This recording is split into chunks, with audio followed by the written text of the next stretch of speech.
Jadi bagaimana dia kenanya itu dia merusak pembuluh darah koroner. Awalnya itu dia melebar. Ya. Kawasaki gitu ya. Iya, Kawasaki. Nah, oke, sebelum lebih jauh ke sana, Prof, emang ini sebenarnya penyakit apa sih sebenarnya, Prof? Selamat datang, Prof Najib. Ya, terima kasih. Selamat datang, sampai jumpa lagi kita ya. Iya, jumpa lagi kita. Ini kedatangan Prof Najib di BMW Bestindo ya. Unitnya unit X3 gitu. Ini luar biasa, spesial banget. Karena kapan lagi nih bisa kedatangan sama Prof Najib di sini? Oke, Prof.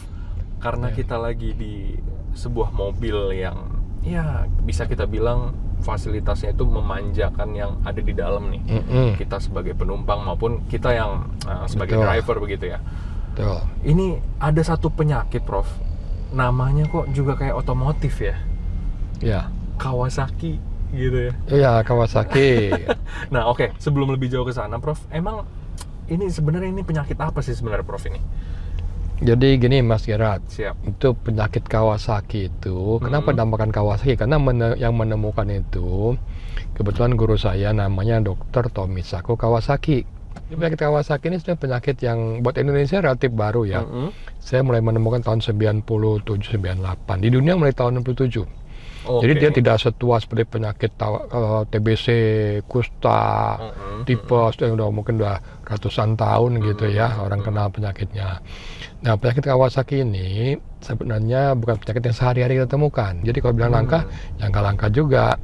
Cuman seringkali banyak nggak ketahuan gitu ya. Sehari-hari tidak ada malah. Ya, karena ada nggak ketahuan ya. Iya. Ditangkapnya sakit ini dan itu. Jadi ciri-cirinya penyakit Kawasaki itu, nomor satu dia itu mengenai anak-anak, terutamanya balita. Balita, oke. Utamanya, bukan berarti anak besar nggak bisa. Dan dari balita itu yang lebih sering lagi anak umur 1-2 tahun. Bahkan pada bayi bisa terjadi. Saya pernah ketemu bayi umur 1 bulan karena Kawasaki ada. Kalau yang dari lahir gitu? Oh enggak, dari lahir nggak ada. Nggak ada ya? Nah, ciri-cirinya sepintas mirip seperti penyakit campak gitu. Ruam. Ada demam ya, utamanya demam, mata merah, bibir merah, ruam, kemudian telapak tangan kaki merah semua nih ya. Ada pembengkakan kelenjar getah bening di leher, sehingga kadang dianggapnya sebagai suatu penyakit itu gondong gitu ya. Nah, penyakit ini kita mesti tahu kenapa, karena penyakit ini berbahaya sekali. Berbahaya bagaimana berbahayanya? Dia menyerang pembuluh darah koroner jantung. Koroner jantung itu pembuluh nadi yang utama buat jantung. Misalnya dia yang memberi makan jantung. Kalau dia rusak, jantung nggak dapat makanan, kasar seperti kita makanan ya. Jadi istilahnya pipa itu pipa untuk migas. Kalau itu rusak, nggak dapat migas orang di ujung sana gitu. Nah, jadi bagaimana dia kenanya itu dia merusak pembuluh darah koroner. Awalnya itu dia melebar. Misalnya lama-lama dia udah melebar, mengecil, tapi kecilnya kelewat kecil, jadi sumbatan. Jadi bisa terjadi serangan jantung pada anak-anak kecil. Saya ada pasien umur 8 tahun, sakit jantung dia, orang tua kena serangan jantung gitu ya. Itu awalnya dari si Kawasaki ini? Iya, si Kawasaki ini. Kalau dia terlambat diobatin ya, kalau datangnya nggak terlambat sih biasanya pengalaman saya, alhamdulillah baik-baik saja. Diobatin. Kalau nggak diobatin terlambat, nah harusnya kapan diobatin? Diobatinnya harusnya sebelum 10 hari pertama kita udah berikan terapi yang sesuai. Terutama hari ke-5 sampai ke-7 itu kita katakan sebagai waktu terbaik ya.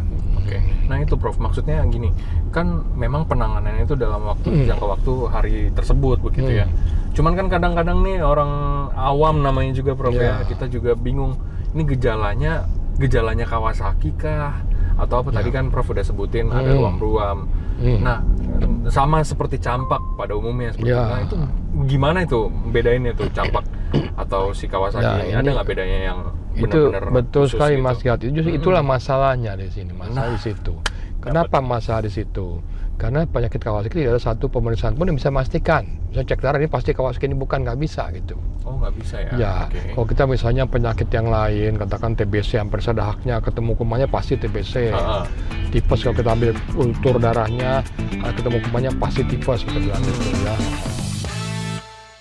Sebagian ini penyakit ini masih dia sembuh sendiri. Sembuh sendiri? Iya, jadi demamnya hilang, ruamnya merah, tapi jantungnya rusak, bisa seumur hidup.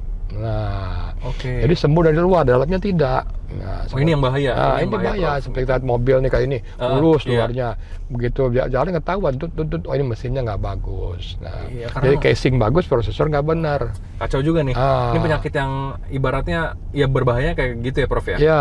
Terlihat anaknya baik-baik saja, sehat-sehat aja. Taunya dalamnya jantungnya nggak baik-baik aja gitu. Itu pada fase lanjut ya udah sembuh ya. Oke. Awalnya sih jelas merah, demam pasti ya awal-awalnya ya. Nah, dari Prof sendiri nih, misalnya ada yang konsul seperti itu gitu, udah tahu sakitnya memang si Kawasaki ini. Seharusnya tuh pengobatannya tuh gimana, Prof? Pengobatannya, nah jadi nomor satu kan diagnosisnya. Jadi saya tekankan pada orang tua, kalau punya anak yang balita terutama ya, dia demam, matanya merah, bibirnya merah, ada ruam, pikirkan Kawasaki dulu, pikirkan. Pertama, Pasti belum tentu pasti ya. Oke. Nah, semua pasien yang kita curigai Kawasaki atau kita diagnosis Kawasaki itu haruslah dia dirawat inap oleh Wajib. Wajib, Prof. Oke. Nggak oleh dokter yang memang memahami itu dan mengetahui ini ya. Oke. Dan dia juga harus dapat USG jantung. Oleh siapa USG jantung? Oleh dokter jantung anak. Oke. Jantung dewasa itu beda ya, karena jantung dewasa itu nggak itu dengan anak tidak terlalu fokus gitu ya. Oke, Prof. Ini sedikit intermezzo ya. Ya. Pernah lihat juga artikel di Google, katanya nih tandanya juga lidah anak kayak stroberi jadinya. Betul. Bener itu, Prof? Iya, lidah seperti stroberi. Ini stroberi yang merah ya. Seger ya? Jadi, tapi penyakit Kawasaki ini yang lidah stroberi itu bukan Kawasaki saja, ada penyakit lain juga bisa begitu. Di antaranya penyakit infeksi bakteri Streptococcus, namanya scarlet fever. Itu juga mirip Kawasaki, demam gitu ya.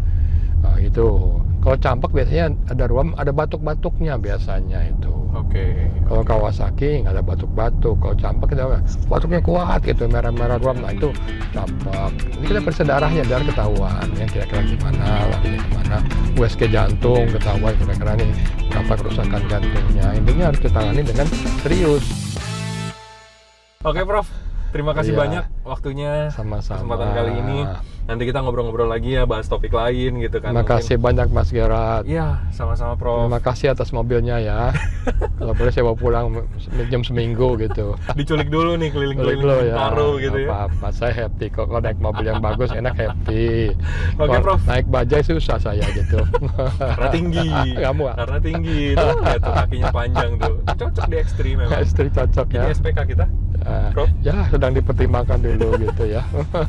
Ya sama Premier harus tahu juga nih, Prof. Dipertimbangkan. Hobi sama otomotif, hobi sama mobil. Jadi cocok banget nih kita ajak jalan-jalan kali ini.